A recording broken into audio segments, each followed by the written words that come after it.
In this video, we're going to discuss the most important events that took place during the previous 12 hours. We have lots of very interesting updates, so let's start. And first, we're going to talk about another devastating strike that was carried out by Russians between the 19th and the 20th of September of 2025. The Russian attacked Ukraine, and this morning we got this map where we can see approximate routes of Russian attack. As you can see, according to pro-Ukrainian resources, the Russians attacked the southeastern part of Ukraine. The main focus of Russian strike took place in the triangle between the cities of Dnipro, Zaporizhzhia, and Pavlograd. So we're talking about this area. Also, the Russians attacked the line of combat contact between the city of Pokrovsk and the city of Kramatorsk. So the Russians attacked and concentrated their fire exactly in the area of main clashes of the major battle of 2025. Of course, we see that this is not the only area that was attacked by Russians. We can see several explosions took place in Odessa. The Russians used ballistic missiles to attack the city of Nikolaev, and the Russians attacked the area around the city of Kiev. This morning, pro-Ukrainian resources also published some first videos of the consequences of Russian attack. So this is the city of Dnipro. In this video, we can see a smoke screen, probably the results of attack of Russian missile or drone. Here we can see the explosion itself. The sources are saying that a new massive attack occurred overnight. Industrial facilities in Dnipro are under attack. Key production facilities were targeted. Yuzhmash, Dnipropetrovsk, Agrosoyuz, Kiev. The Russians didn't limit themselves to just one city. Targets were also hit in Pavlograd, Nikolaev, and 5 regions: Odessa, Sumy, Chernigov, and Kharkiv. So as you can see, this attack was very big. Lots of towns and cities were destroyed, and once again, the Russians were trying to destroy as many as possible: military facilities, different military plants, and so on. Furthermore, this morning, pro-Ukrainian resources published this article, this picture, where we can see the results of work of Ukrainian air defense. According to this picture, the Russians used 619 air vehicles to attack Ukraine. The Ukrainians, according to this article, managed to bring down a lot. They destroyed 552 drones and 31 missiles out of 40. So according to Ukrainian resources, their air defense work pretty good, but despite these numbers, we see that the Russians managed to deal significant damage, especially to the industrial facilities that Ukrainians use for military purposes. So, and this is not a record. This is not a record, but this attack probably is 1 in 10 of biggest attacks that took place since the beginning of the special military operation. Now let's move further and let's discuss the situation on the ground. And first, let's talk about the Zaporizhzhia direction, where Russians continue their offensive operation. And first, we're going to talk about the eastern Zaporizhzhia flank. According to information we have, during the previous night, the Russians have improved their positions once again. And this time, we see that the Russians are trying to get as close as possible to the settlement of Poltavka and Okhotnitsy. This is the first fortified area that the Russians are tasked to capture. During the previous days, the Russians were moving mainly from the east in the southwestern direction with the purpose to outflank the settlement of Okhotnitsy and Poltavka and to cut the main supply logistic. And most likely during the previous attempts, during the previous progress on the ground, the Russians managed to do this. And this time, as you can see, the Russians were moving from the southeast in the northwestern direction, trying to tighten the news from this direction. So the Russians most likely are about to answer the city of Poltavka, and we believe that the first target of the armed force of the Russian Federation is a part of the settlement of Poltavka, which is located on the Russian side of the river of Yanchul. So this area is the first target for the armed force of the Russian Federation. Most likely when this part of the settlement falls, the Russians will start thinking what to do next. Obviously they have a plan, but obviously the Poltavka fortified area is the first task of the armed force of the Russian Federation. Furthermore, according to pro-Russian resources and according to Nelson mappers, during the previous night, the Russians improve their positions in the villages of Berezova and Kalinovska. So we believe and we expect that today the Group of Forces East will publish additional updates about the situation in this area, and probably the Minister of Defense of the Russian Federation will also confirm control over the settlement. So as you can see, these are the changes on the ground between the dates. This is the situation by the end of the 19th of September. This is the situation by the beginning of the 20th of September.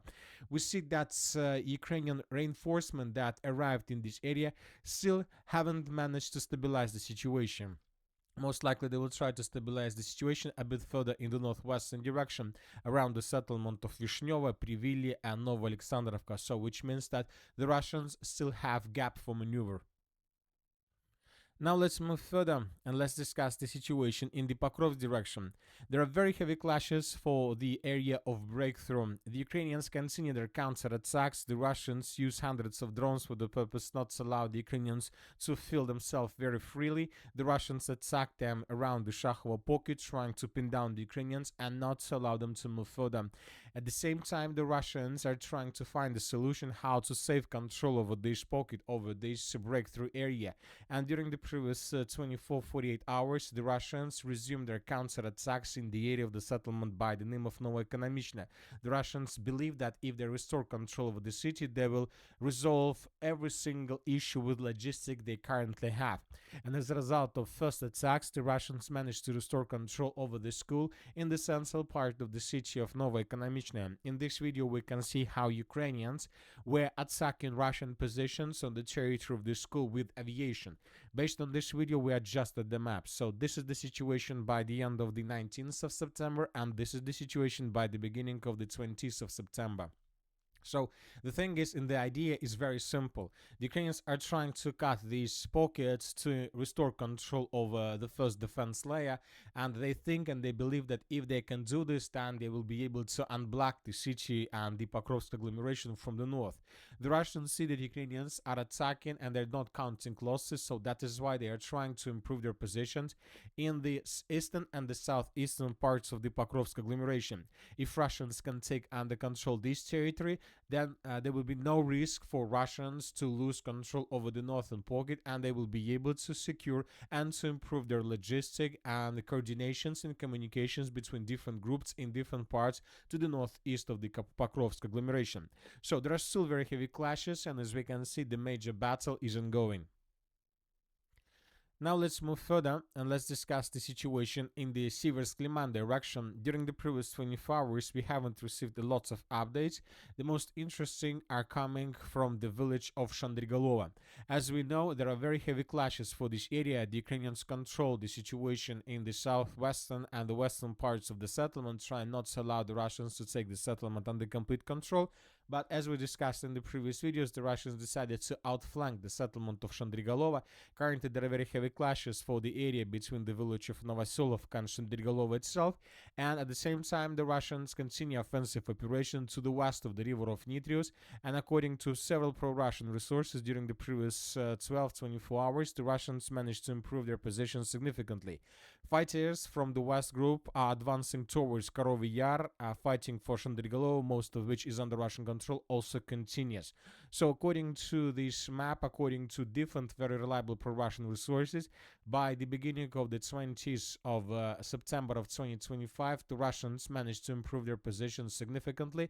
To the west of the river of Nitrius, the Russians are trying to take under control the village of Korovy Yar, the village of Krynki, and the settlement of Alexandrovka. The Russians basically want to enter this huge forest. The forest will allow the Russians to stay invisible for Ukrainian drone. If Russians can take the forest, this will open the Russians possibilities to move further in the western direction towards the city of Uzum and to begin the outflank offensive operation towards the settlement of Slaviansk from behind. So the situation here is very complicated. Let's wait and see what is going to be next. But obviously, the battle of Shandrigolova currently lasts for too long. Now let's move further and let's discuss the situation in the Kupiansk in the northeastern part of Kharkiv region. The Ukrainians, according to information we have during the previous hours, carry out several counterattacks from the mainland in the direction of Sobolevka and Mirova with the purpose to unblock the city of Kupiansk, but the Russians are saying that all those attacks were repelled by Russians. The Ukrainians suffered losses and were forced to fall back. In the northeastern part of Kharkiv region, pro-Russian resources reported that the Russians during the previous 12 hours managed to improve their position significantly. The Russians are about to unite two footholds along the border with the foothold along the river Voskol. So this is the first progress on the ground. This progress takes place around the village of Balogovka, and the Russians secured another huge forest on the way towards the settlement of Grigorovka.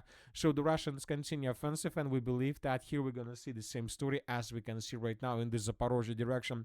The Russians will continue offensive until the Ukrainians bring additional forces with the purpose to stabilize the situation. But the question is whether the Ukrainians have these forces and whether the Ukrainians are able to gather these forces together to do something like this. And the Russians intensify their offensive operation in the city of Volchansk. Today, several pro-Russian resources reported that the southwestern part of the city is about to be taken completely by the armored force of the Russian Federation. So this red line, according to several very reliable pro-Russian resources, is the current line of combat contact. So this part is already under Russian control, and now we see that the Russians are trying to attack and to move in the direction of the most southern citadel of the city of Volchansk. We have added this citadel to map. Who controls the citadel controls the southern part of the city and basically the rest of the city. So most likely the Russians are planning to attack the citadel of the city of Volchansk, the southern one, with the purpose to capture the city completely and to begin offensive operation for the rest of the northeastern part of the Kharkiv Oblast. Another important political update, according to information we have, at least the Estonian authorities reported that Russians crossed the airspace of the state of the NATO state by the name of Estonia. The Estonians are saying that they claim that 3 Russian MiG-31 fighter jets enter airspace over the Gulf of Finland today, remaining there for 12 minutes. Tallinn's foreign minister summoned Russians, charged Zaporizhzhia, and delivered a formal note of protest. So this is the second case since the beginning of the special military operation when the second NATO country is going to call for some consultations with other NATO countries according to the 4th paragraph of NATO agreement. The Russians made their own statement and they say that on September 19th, 3 MiG-31 fighter jets completed a scheduled flight from Karelia to an airfield in the Kaliningrad region. The flight was conducted in a strict compliance with international airspace regulations and did not violate the borders of other states as confirmed by objective monitoring. I would like to remind you that in 2014, on the territory of Syria, one of the Russian planes was brought down by Turkish air defense when they crossed the territory of Turkey and when they were in the territory of NATO state for more than 10 minutes. So most likely the NATO countries are trying to do the same. They're trying to create a legal basis before they before they begin bringing down Russian aircrafts in the airspace of NATO countries. And that's it for today, for the short video. Military Summary channel reminds we condemn any violence in the world. Thank you for watching, subscribe to my channel, put your likes, join my Patreon, and have a good day. Bye-bye.